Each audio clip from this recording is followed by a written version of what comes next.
आप रेलवे भर्ती परीक्षा की तैयारी कर रहे हैं तो आप जानते हैं कि कैलेंडर एक बड़ा महत्वपूर्ण टॉपिक है। यहाँ से अक्सर प्रश्न पूछे जाते हैं, कई प्रकार से प्रश्न बनाए जाते हैं और उसमें ही एक प्रकार ऐसा है जिसमें किसी कैलेंडर की एक तारीख को कौन सा दिन रहता है ये दे दिया जाता है और उसी कैलेंडर वर्ष की दूसरी कोई तारीख में आपको दिन निकालना होता है।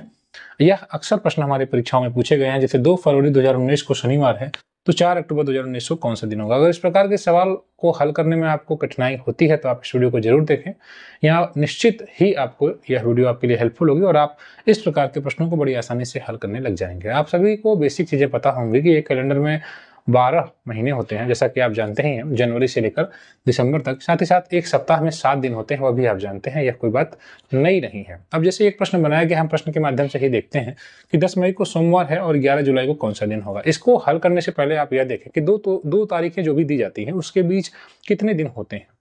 अगर आप ये निकाल लेंगे तो उसके बाद आप दूसरा काम ये करेंगे कि उसमें 7 कितने निकल जाएंगे, 7 के कितने जोड़े निकल जाएंगे। आप कहेंगे सर 7 का जोड़ा क्यों निकाल रहे हैं? हम 7 का जोड़ा इसलिए निकालते हैं क्योंकि दिन 7 ही होते हैं। जब 8वां दिन आता है तो वह पहले दिन के बराबर ही होता है। मेरे कहने का मतलब यह है कि अगर 1 तारीख को सोमवार है तो आप ध्यान दें 8 तारीख को भी सोमवार ही होगा। क्यों? क्योंकि हमारे पास दिन 7 हैं। अगर एक सप्ताह में 8 दिन होते तो फिर हम इस हिसाब से 8 का अंतर निकालते थे, फिर हम कहते हैं कि 1 को सोमवार है तो फिर 9 को सोमवार होता।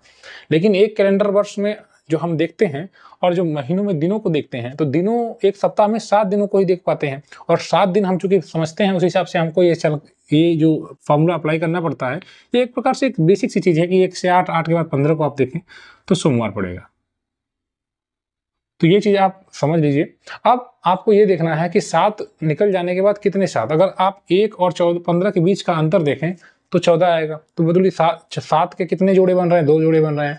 तो जब कभी भी 2 तारीखों के बीच में 7 के जोड़े बनते हैं, जितना भी आप उसको मैक्सिमम निकाल दीजिए, उसके बाद जितना शेष बचता है वही विषम दिन कहे जाते हैं। ऑड डेज उसको आप कह सकते हैं। जैसे आप इस प्रश्न को समझने से पहले ये समझ लीजिए कि अगर 1 मई को सोमवार है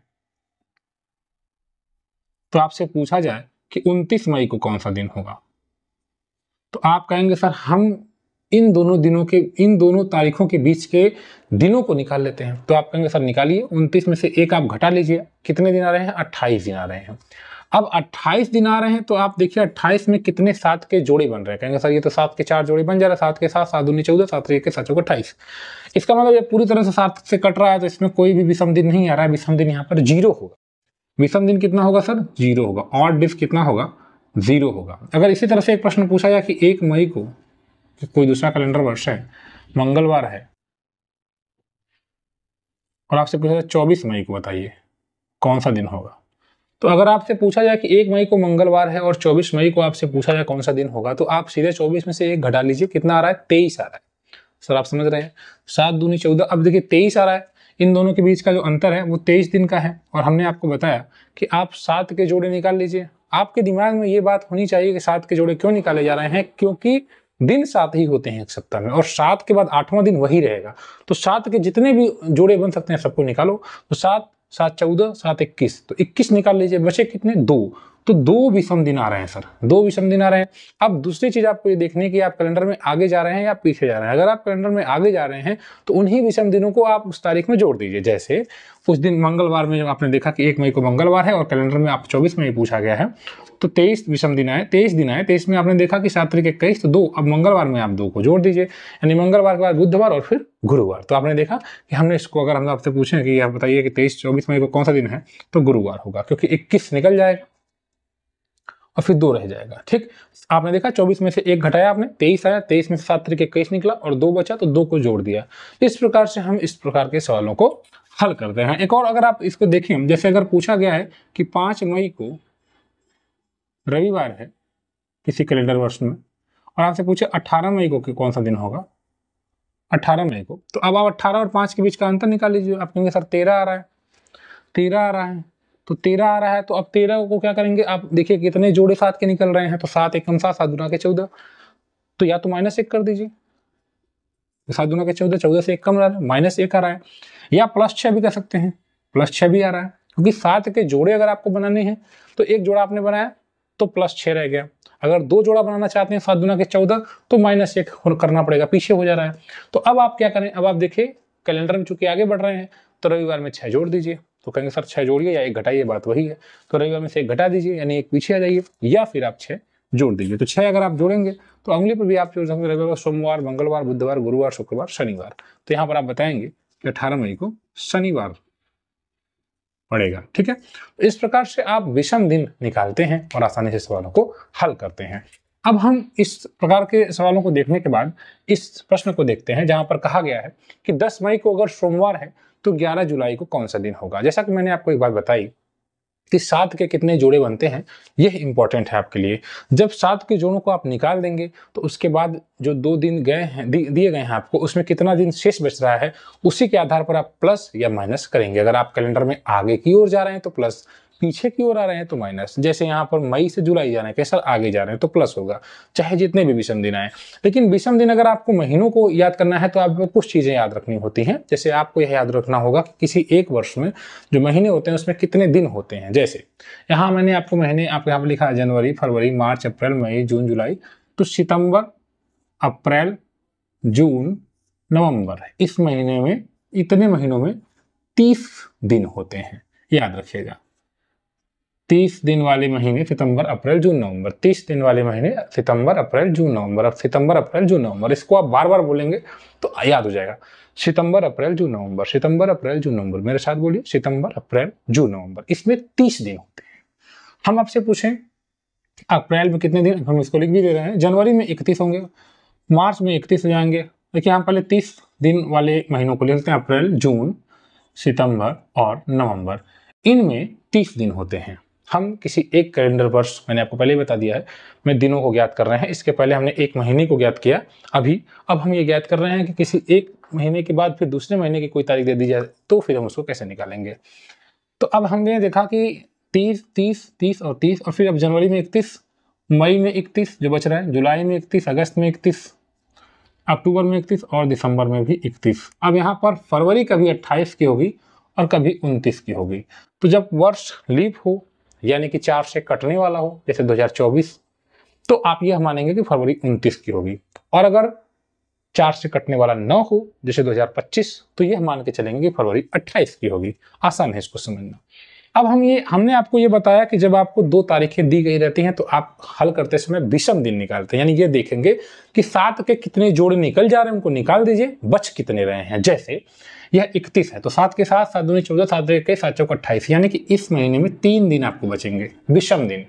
28 अगर रहेगा तो 0, 7 चौक 28, 29 रहेगा तो 1 विषम दिन। मैं आपको विषम दिन बता रहा हूँ, ध्यान दीजिएगा। मार्च में कितने होते हैं, 7 चौक 28, तो 3 निकल गए, 7 चौक 28, 2, 7 चौक 28, 3, फिर 30 है तो 2, 31 है तो 3, 31 है तो 3, 2, 3, 2, 3। आप इसको समझ रहे हैं सर, मैंने आपको समझाने का पूरा प्रयास वर्षा किया है कि आप ये समझ लें कि किस प्रकार से विषम दिन निकाले जा रहे हैं। कुछ नहीं करना, केवल 7 के कितने जोड़े निकल जा रहे हैं आप ये देखें, और जिसके बाद जो बच रहा है वही आपका विषम दिन हो जा रहा है, यानी कि उसमें आपको प्लस करना होगा या माइनस करना होगा। जैसे इस सवाल को हम हल करते हैं। 10 मई को सोमवार है तो 11 जुलाई को कौन सा दिन होगा। तो चलिए, आपको इतना चीजें आपको पता होनी चाहिए। जब आप परीक्षा में जाएं, रेलवे की परीक्षा देने जाएं, तो आपको रफ के लिए वर्क पेपर मिलेगा। इतनी चीजें आपको पहले से ही लिख कर रख लेनी चाहिए। अगर आपको नहीं आता था, कैलकुलेशन आपका जब एग्जाम शुरू होगा उसके पहले ये सब चीजें आप कर सकते हैं, ताकि आपको आसानी हो सवालों को लगाने में। और ये बेस्ट मेथड है, इससे सवाल आपका 100% गलत नहीं होगा। तो देखिए 10 मई को सोमवार है, तो चलिए हम मई को देख लेते हैं। यहाँ से मई आपको दिखाई दे रहा है, यहाँ से सोमवार है, तो 11 जुलाई का आपसे पूछा गया, तो 11 जुलाई का यहाँ पर पूछा गया है। अब देखिए आपको मई से जुलाई में जाना है सर, ठीक। और 10 मई का दे दिया है इन्होंने। 10 मई से 11 जुलाई के बीच कितने दिन हैं इसको आप देख लीजिए। तो कहेंगे सर यहाँ पर तो मई पूरा है नहीं, तो 10 मई निकल ही चुका है, बचा 21। सर 21 दिन बच रहा है, क्योंकि मई 31 का है, तो 10 निकल गया तो बचा कितना, 31। ध्यान दीजिएगा, 31 लिख दिया आपने, प्लस करेंगे, आगे बढ़ रहे हैं कैलेंडर में। जून का आपने 30 लिखा है, तो 30 में 2 विषम दिन होंगे, 2 लिख दीजिए, प्लस। जुलाई में आपको 11 तक ही जाना है, 31 पूरा तो जाना नहीं है, तो सिर्फ 11 तक ही जाना है, तो 11 यहाँ लिख दीजिए। अब देखिए 7 चौक 28, यहाँ कितना बचा, 3, ठीक है। और उसके बाद 10 मई है, ये 21 रहेगा, माफ करिएगा, जैसे 10 मई है तो यहाँ पर 21 रहेगा, ठीक है। 21, क्योंकि 31 में से 10 दिन निकल गए, बचे 21। तो 21 और फिर 2 और फिर ये 11, तो 21 7 तरीके 21 हो जाएगा, खत्म हो जाएगा, यहाँ पर कुछ नहीं बचेगा। फिर 2 और 11, 11 2 13। अब बताइए 13 में कितने 7 के निकल रहा है, तो 7 1 7 निकल, बचा कितना, 6 दिन, सिर्फ 6 दिन बच रहा है। तो यानी कि 6 दिन आगे बढ़ रहे हैं, तो आप इसमें 6 दिन जोड़ दीजिए। सोमवार में आप 6 जोड़ दीजिए, तो आपका आंसर आ जाएगा रविवार। आप इस बात को समझ पाए? अगर आप नहीं समझ पाए तो एक बार और समझिएगा, मैं आपको एक बार और समझाने का प्रयास कर रहा हूँ। देखिए मई 10 मई से को सोमवार है, तो मई में 10 दिन तो निकल चुका है, बचा कितना दिन?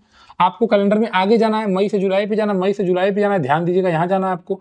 अब 10 मई को सोमवार है, तो बचा कितना दिन? 21 दिन बचा, क्योंकि 31 का होता है, 10 दिन निकल गया, बचा 21 दिन। और जून का 30 है, तो ये 2 हो जाएगा, ठीक है, तो पूरा का पूरा है। आप 30 भी लिख सकते हैं, कोई दिक्कत नहीं है, ये थोड़ा सा कैलकुलेशन आपका इजी रहेगा। फिर जुलाई में आपको 31 तक जाना ही नहीं है, 11 तक ही जाना है, 11 दिन ही जाना है। तो 21 7 के, अब देखिए इतना जो को प्राप्त हो रहा है 21 + 2 + 11, इसमें आप कितने 7 निकल रहे हैं देख लीजिए। तो 7 तरीके 21, ये तो पूरा 7 निकल जाएगा, और 11 तो 13 हो रहा है। अब 7 एकम 7, तो बचा कितना, 6, सिर्फ 6 बच रहा है। तो अब आपको 6 दिन इसमें जोड़ना पड़ेगा, क्योंकि आप 6 दिन आगे जा रहे हैं। तो सोमवार में 6 जोड़ दीजिए या फिर 1 घटा दीजिए, बात वही है, तो रविवार हो जाएगा। आप इस बात को समझ पाए? तो उम्मीद है कि आपको ये चीजें समझ में आई होंगी। हम एक और सवाल के माध्यम से आपको समझाने का प्रयास करते हैं, ध्यान से देखिएगा, कि आप एक बार समझ लेंगे तो आपको आसानी से सवाल आ जाएगा। प्रश्न पूछा गया कि 2 फरवरी 2019 को अगर सर शनिवार है, तो 4 अक्टूबर 2019 को कौन सा दिन होगा? देखिए यहाँ पर 2 फरवरी दे रखा है यहाँ पर। अब हम देखेंगे, यहाँ से हमको शुरुआत करना है और 4 अक्टूबर 2019 तक जाएंगे। यहाँ अक्टूबर तक का यहाँ से पूछा जा रहा है, यहाँ 4 अक्टूबर तक का पूछा जा रहा है। तो देखिए अब 4 अक्टूबर का पूछा जा रहा है, तो अक्टूबर में 31 का होता है, लेकिन हमको 4 दिन ही जाना पड़ेगा। क्यों? क्योंकि हमारी जो प्रश्न में जो बात कही गई है 4 तारीख तक ही पूछी गई है। अब 2 फरवरी है, अब 2019 है, 2019 में फरवरी 28 की होगी या 29 की, आपको पता होना चाहिए। कहेंगे सर ये तो 4 से नहीं कट रहा है, तो फरवरी 28 की ही होगी। अगर 4 से कटता तो फरवरी 29 की होती, तो फरवरी 28 की है सर। और 28 की 2 फरवरी को शनिवार है, तो बचे कितने दिन? जैसे फरवरी में 2 दिन तो निकल गए हैं, तो कितने दिन बचे? आप हमेशा बचे हुए दिनों को देखिए, विषम दिन उसमें से निकालिए। तो 2 फरवरी है, तो फरवरी में 28 की होती है, 2 दिन निकल गए, तो बचे कितने? 26 दिन बचे सर, 26 दिन बचे। अब बीच के जो बच रहे हैं, जैसे मार्च, तो इसको दीजिए 3, फिर +3 प्लस ये अप्रैल 2, मई 3, ये विषम दिन में लिख रहा हूँ। आप इसको भी लिख सकते हैं, लेकिन फिर कैलकुलेशन करना पड़ेगा। जैसे मैं 30 लिख सकता हूँ, लेकिन फिर 30 लिखूंगा तो फिर मुझको 7 को 28 करके 2 लिखना ही पड़ेगा, मतलब 2 दिन बचेगा। मैं ये कर रहा हूँ कि मुझे ये देखना है कि कितने दिन बच रहे हैं 7 को निकालने के बाद, बस उन्हीं को लिख दीजिए। तो यहाँ पर आपने देखा 3, फिर ये 2, फिर ये 3, फिर ये 2, फिर ये 3, फिर ये 3, फिर ये 2। अब अक्टूबर में आपको कहां तक जाना है? सिर्फ 4 तारीख तक जाना है। तो 4 तारीख तक जाना है, तो आप 4 लिख दीजिए। अब देखिए ये हो गया ना। अब आपको इन्हीं को पूरा कैलकुलेट करना है। जैसे 3 2 5 2 7, 7 को हटा दीजिए, कोई दिक्कत नहीं है। अब देखिए 3 2 5 5 3 8 8 3 11 11 4 15, तो 15 में बचा कितना? 1, 7 दूना 14, 15 में 7 7 14 निकल गया, 1 बचा। और ये 26 26 1 27 27 हो गया, 27 7 के साथ 7 दूना 14, 7 21, तो 3 21 कितना बचा? 6, तो +6, 7 21, 3 बार 7 निकाला, 6 बच रहा है। अब यही 6 आपको जो है इसमें जोड़ना पड़ेगा। तो कहेंगे सर ये तो बड़ा आसान है शनिवार में 6 जोड़ना। शनिवार में अगर आप 6 जोड़ देंगे तो जोड़िए, आपका आ जाएगा रविवार, सोमवार, मंगलवार, बुधवार, गुरुवार, शुक्रवार। ठीक, आप उंगली पर जोड़ सकते हैं +6। आप ऐसे भी कर सकते हैं, अगर आपको 6 जोड़ना है और आप जानते हैं कि 7 ही दिन होते हैं, तो 1 घटा ही दीजिए। तो शनिवार में से 1 घटा दीजिए, तभी शुक्रवार आ जाएगा, ये भी आसान हो जाएगा आपका। तो इस दिन आपका शुक्रवार हो गया। देखा आपने कितनी आसानी से हमने सवाल को हल कर लिया। आइए एक और सवाल हम लगा देते हैं, आज का ये अंतिम सवाल है, इसके माध्यम से हम इसी कॉन्सेप्ट के साथ लगाएंगे। 12 अगस्त 2011 को शुक्रवार दिया गया। देखिए यहाँ पर 12 अगस्त को शुक्रवार दिया गया है, और उसके बाद 21 दिसंबर 2011 को पूछा जा रहा है। 21 दिसंबर का दिन आपसे पूछा जा रहा है, ध्यान दीजिएगा। 12 अगस्त तो बीत चुके हैं सर, अगस्त 31 का होता है, जिसमें 12 दिन बीत चुके हैं, तो बचे कितने दिन? सर 19 दिन बचे। 31 का होता है महीना, 12 दिन निकल चुका है, 12 के आगे बढ़ रहे हैं, तो 19 हो जाएगा। अब कहेंगे सर सितंबर में 2 हम जोड़ देंगे, अक्टूबर में 3 जोड़ देंगे, नवंबर में 2 जोड़ देंगे, और दिसंबर में हम कितना जोड़ेंगे? जितना तक पूछा है 21 तक, तो 21 यहाँ लिख दे रहे हैं। अब आप जानते हैं कि सर 3 2 5 2 7, तो 7 हटा दीजिए इसको, और ये 7 तरीके 21 ये भी हटा दीजिए, 7 दूना 14, कितना बचा शेष? 5, तो 5 दिन शेष बच रहा है सर, तो 5 इसमें जोड़ दीजिए या 2 घटा दीजिए।